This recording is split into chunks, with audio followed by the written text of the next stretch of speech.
Здравствуйте, меня зовут Виктор.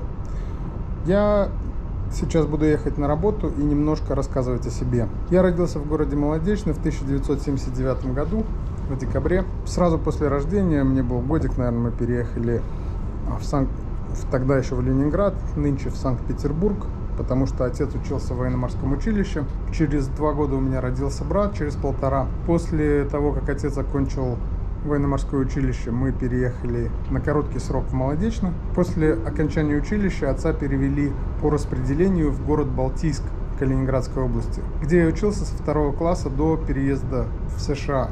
По окончанию училища отца распределили в город Балтийск. Мама и мы с братом переехали в Молодечно на короткий период времени, пока отец обустраивал свою жизнь в Балтийске. То со 2 класса я учился в Балтийске. Там я провел большую часть своего детства, по крайней мере сознательного. Оттуда же я призвался на службу в вооруженные силы, служил на флоте, в спецназе военно-морского флота. То мне в этом плане очень повезло. Отслужил 2 года, срочную службу. После этого переехал еще раз в Молодечно на полгода, может чуть больше. И уже из Молодечно я переехал в США. Переехал по воссоединению семьи. А у меня тут уже жила бабушка и тетка, и более дальние родственники. Переехали в Нью-Йорк в 2000 году, в Бруклин. Первое время я работал на малооплачиваемых работах, делал копии, занимался тем, что приносило хоть какие-то деньги, чтобы оплачивать жилье и все остальные расходы. В 2002-2003 году я получил грин-карту и пошел служить в американский флот. Попал на корабль USS Enterprise, отслужил там почти 4 года. Пока служил, встретил свою жену Леру, она из Астрахани, уволился из вооруженных сил в 2006 году, женились. У нас появился ребенок в 2008 году. И также в 2006 году я начал работать механиком в аэропорту JFK, Кеннеди в Нью-Йорке. Про работу я расскажу как-нибудь в другой раз, почему, зачем, почему я здесь так долго и собираюсь ли увольняться. 7 лет назад перевелся из JFK, из Кеннеди в аэропорт Далласа, Даллас-Форт Уорс, DFW. Жена переехала со мной, к тому времени она уже отучилась на бухгалтера. Работала в Нью-Йорке какое-то время, потом здесь начала работать на одну компанию, потом другую, и в конце концов устроилась работать в Пепси начальником отдела в бухгалтерии. В этом году она ушла с этой работы и сейчас занимается персональным тренером, работает в небольшом спортивном зале. У них там все очень персонально, персональный подход к каждому клиенту, у них есть групповые занятия. Но ей это нравится, поэтому мы решили так. Я работаю в аэропорту, работа мне очень нравится. Также в свободное от работы время у меня есть маленький бизнес, я занимаюсь handyman, так, как говорится, мастер на все руки, в принципе, и все. Если у вас есть какие-нибудь вопросы, задавайте, я постараюсь на все ответить. А сейчас подъезжаем уже к аэропорту, где я работаю.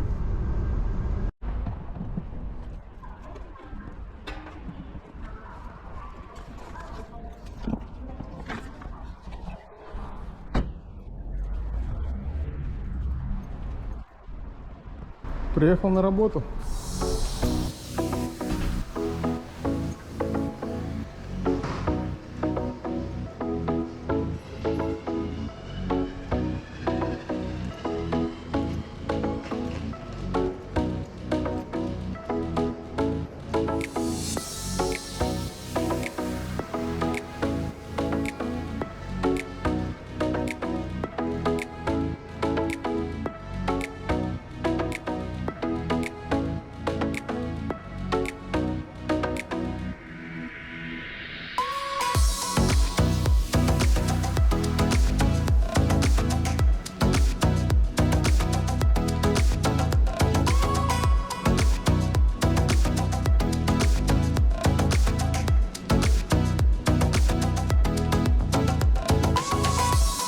Сегодня на сверхурочные меня отправляют в ангар. Там полетела пожарная система, и необходимо, чтобы кто-то раз в час проходил по ангарам и по офисам и убеждался, чтобы не было пожара. В ангар я поеду на своей машине, чтобы оттуда с утра уехать домой.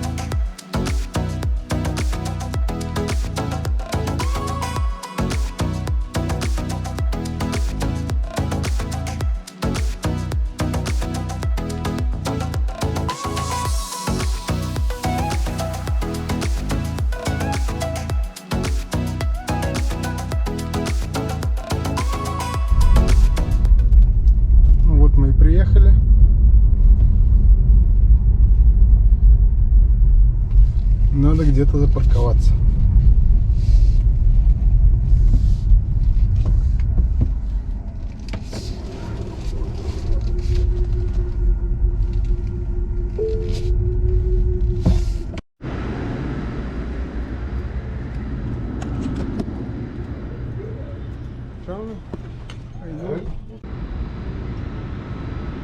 Мне дали вот такую вот машинку, чтобы я мог перемещаться из одного ангара в другой. В этой комнате всегда тепло, потому что здесь работают 3 бойлера.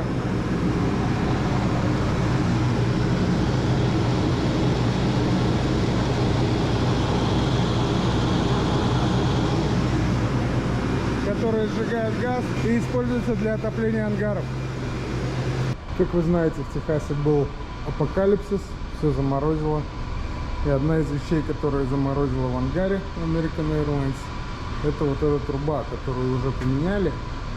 Я вам позже покажу обломки. Что произошло? Разморозилась система и начала где-то литься вода. Естественно, сенсоры сработали на то, что где-то пожар. Включили помпы, пошло давление.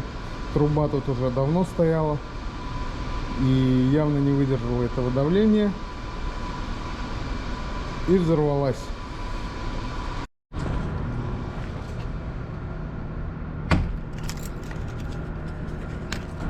Вот как все это выглядит снаружи. А сейчас посмотрим на обрубки трубы, которую вырезали.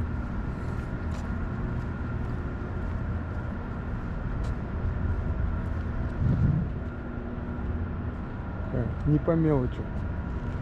Ну и в связи с тем, что трубу еще не починили, пожарная система выключена. И на сегодняшний день моя работа ходить каждый час по всем ангарам, по всем помещениям и проверять, чтобы не было пожара. По тем же причинам здесь запарковали на данный момент вот эту пожарную машину огромную. И такая же стоит в другом ангаре, в который мы пойдем чуть-чуть позже.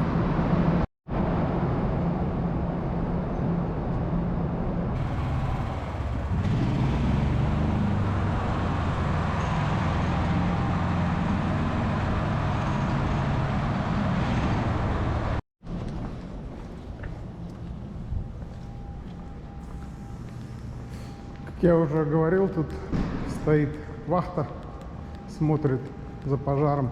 Сейчас попробуем договориться, чтобы нам показали, что внутри этой пожарной машины.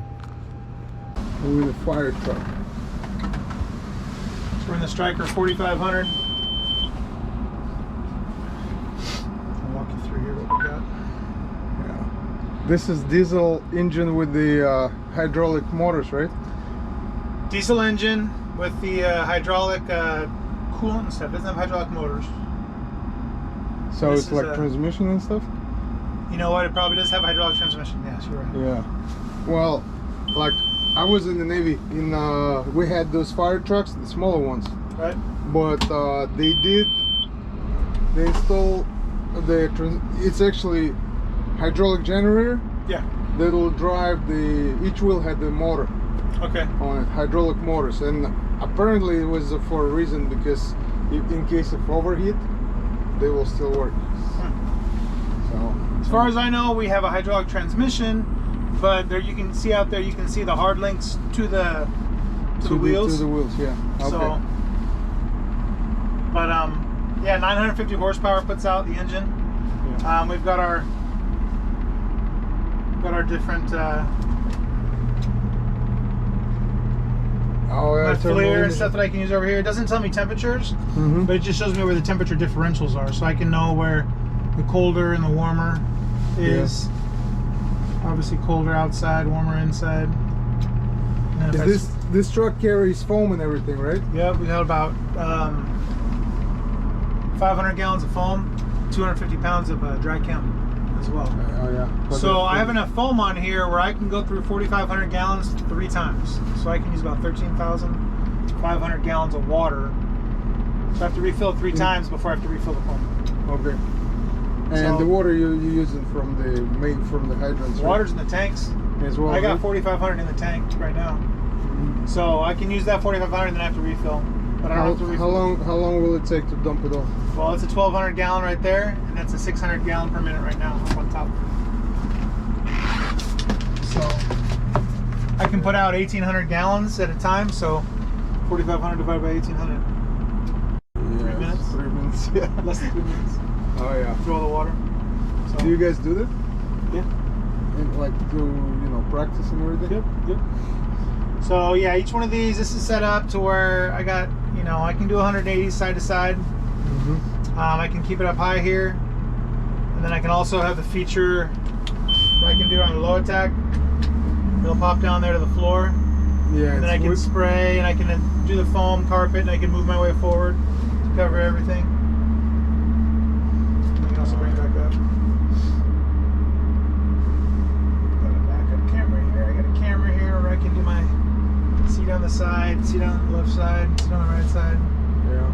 What's so it's one man can operate this? One man set up. It's set up for the one man to handle the whole thing. What we're trying to get is 2 men, because then you can have one person who just drives.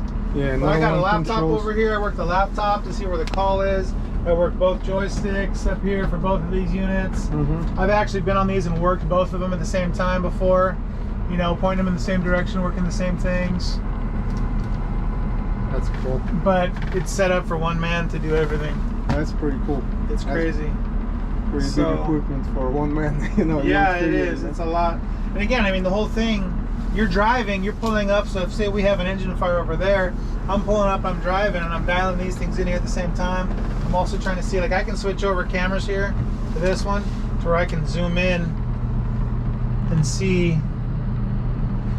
what I need to see and give a report, because I'm talking on the radio. I got a headset right here, and I'm talking on the radio at the same time as I'm pulling up, going, all right, we got an active fire going on a forklift right here. I'm going to be getting out to, or I'm going to be applying agent, so I flip on my water, flip on my foam, and then I'm going to hit it. Hell yeah. But I'm going to try to hit it with water first. Yeah. If the water doesn't work, then I'm going to add the foam. If that doesn't work, then I'm adding the dry chem. The coolest thing I ever seen, I was on a carrier, I was on Enterprise. Right. And the coolest thing ever happened, they had to test the fire system, the foam system. Right.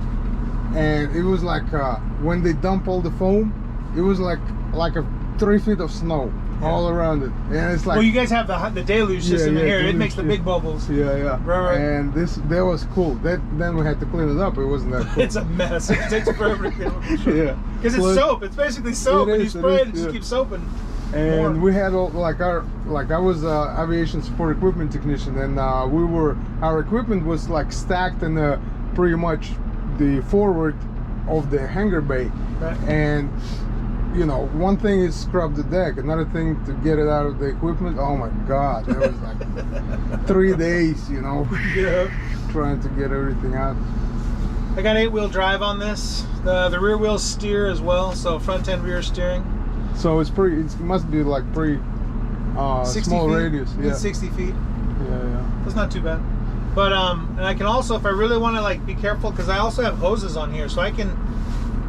Everything's set up to pre-proportion. It's pre-proportioned, so the pressure. So I can turn this on full nozzle and hit this, but I also have a line on the side that if a firefighter need to pull off, or if again it's set up for one person to operate, I can put this in park, hop out, pull out that. There's a little switch I can flip, and I can spray the hose with that, and just use the 125 gallons per minute nozzle. That'll last me a lot longer. If I don't need to use this, I don't need to use this. But this is called a mass application vehicle, so it's made to do 1,800 GPMs at a time if I need to. But if I do need to dial it down, I can put it into hand throttle and dial the pressures down. That kills these from working, but that allows me to be able to use all my hoses and stuff with a guy on them and not get him knocked out. I'm trying to do that. So it's one pump operates the water? There's only one pump on this whole thing.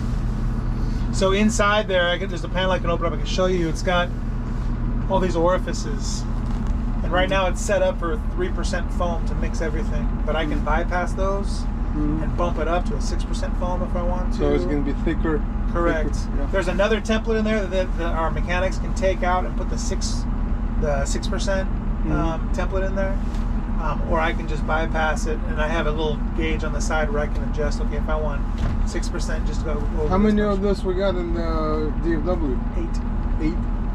That's pretty. So 2 of them tied up. So we're like at 2 of them are tied up here with our reserves. So yeah, we have 2 at station 4. We have 2 at station 1 at station 2, and then 1 at station 1, 2 up at station 3. So 2, 4, 6, yeah, 7, 8 in these 2 reserves.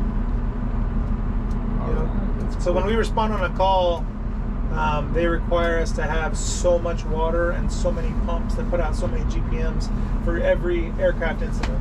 Yeah. So we show up with 2 of these, and we cover how much water we're supposed to have. It doesn't mean we don't need more, because if it was a real aircraft incident, we would show up. I'd have about 3 minutes of time to get around my water. So the goal is for me to get going on it, and then another guy to come in and take my place. Me go fill up, and then there should be a 3rd guy comes to take his place. By the time I'm done, I'm coming back here. So somebody's setting up our refill station for water. And there's just a guy out there who's just working the hydrant, turning it on for each one, filling us back up again, and then we go back out and we just get a rotation going until we get out. So you're going to the nearest hydrant to fill up, or it depends where we. It's typically if we can get. Like, I know there's hydrants over here. We probably set it. If we had an incident right in here, I would call it in on the radio. I would start hitting it. The other guy in the next hangar over, who's watching right now, he'd probably come over, start helping me.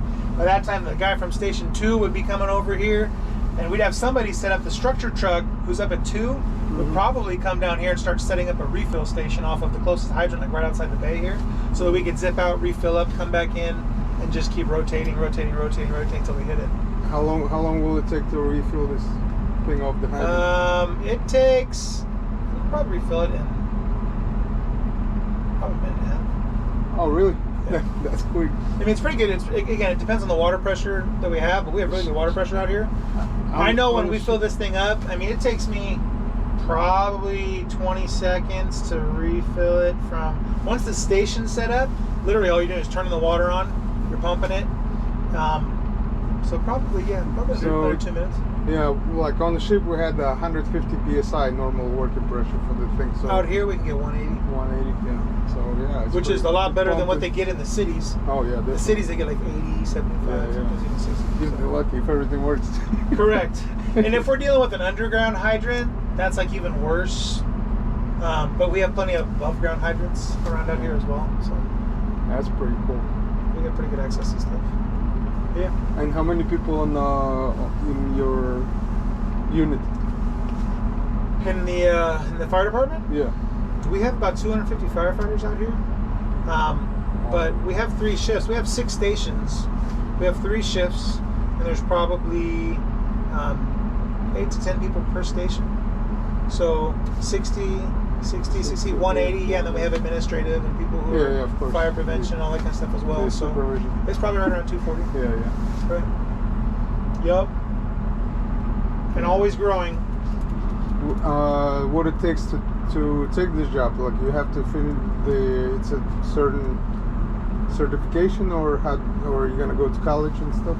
Yes and yes. So they take college credits. They want you to have some college credits. If you don't have college credits, military experience. We're one of the few fire departments that will actually hire you and send you through EMT school, send you through firefighter academy, send you through paramedic school, and then you're ready to work here, and they'll pay you all you're doing. So I'd like to say you have to have them, but you don't. Yeah. I came here. I was living in Phoenix, Arizona, with my wife and kids. Before that, we were in California. But when I was in Phoenix, I got all my fire certifications. I got my structural fire. I got my my hazmat, my EMT. I had all those when I moved here. Yeah. They still had me go through fire academy here, so I went through fire academy twice. Once in Phoenix and once out here in Texas. And it's interesting to see how they do it differently. Yeah, we're one of the few ones that'll still pay you to go through it. Oh yeah. We just hired a guy who was 52 years old. Damn. Hey. We hired 2 guys. One guy who's 52 years old, waste of space. He doesn't do any work. Yeah. He's literally he's been out sick more than he's been here. He's worked here for 6 years. Oh, trust me, I know. So you always have those kind of people, right? I came from JFK, which is junior station. This is senior station. We got about 300 when I transferred here, we had about 320 people here, and most of them were already at the retirement age. Right. We just, because of the buyout, I don't know how familiar with the American Airlines deal, because of this, when the with the layoffs and stuff here, with the COVID and stuff. Before layoffs, they offered buyout. Right. And 65 people was waiting for it because like they offer if you had the right age and time, whatever. Plus they're seniors, so they get rid of a lot of the higher salaries too. Pay, Well, when I got hired, they didn't hire anybody for 13 years. So I was junior guy all the way for over 10 years. Right. Then they transferred here, I became junior guy because all this it's a senior station. older guys. Now because of that, 65 guys got laid off. I mean, took the buyout, and we were actually short 40 guys. Wow. So we didn't. Nobody lost a job at our department. And in fact, because of this, it's a hiring freeze and all this 9 yards, and they just don't have enough people. We got a lot of overtime. I'm on overtime right now doing fire wash. And a lot of these guys are doing overtime. Yeah, and we just like it's overtime almost unlimited, and I kind of feel bad because all these flight attendants, those baggage handlers, all these guys on the street, not getting anything, and we are. It's humbling for sure. It's humbling for sure. And but it is what it is. It just. Yep. This time is them. Next time it's gonna be us because they. I've been in those times where I was the one on the street with no job, and now here we are doing overtime stuff like that. Yeah. No, I hear you. But yeah, it's crazy. Yeah. Well, that's cool. That's my first time in the fire truck like that big, at least. Sometimes we'll have to go and take you out for a drive. Sometimes we get people to come over to the stations. We give them a tour. We'll take them out for a drive, and then we let them actually drive a little bit. We don't tell them. We don't let them tell you. We don't tell anybody. We let them drive a little bit. Can you bring the kids? Spray some water. Do they have like kids? We have kids. We have people who come over to Station 1. It depends on the chief, because Station 2 and Station 1. Station 2 is on the west side. Station 1 is on the east side. Each have a battalion chief. Yeah. So it depends on I'm a firefighter, then I have a captain, and then above the captain, my battalion chief. Battalion chief on the west side, he doesn't care. Oh yeah, go out, take the kids. And you can take the kids. You can't. You can only have as many as there's a seat. Yes. But the east side battalion chief is like, well, here you need to send a waiver. And do this for you. Take the kids. Like, so I get it. That's fine. Yeah. But we still take them out. Yeah. All right. Thank you very much. No, you're welcome. I'll go do my rounds again.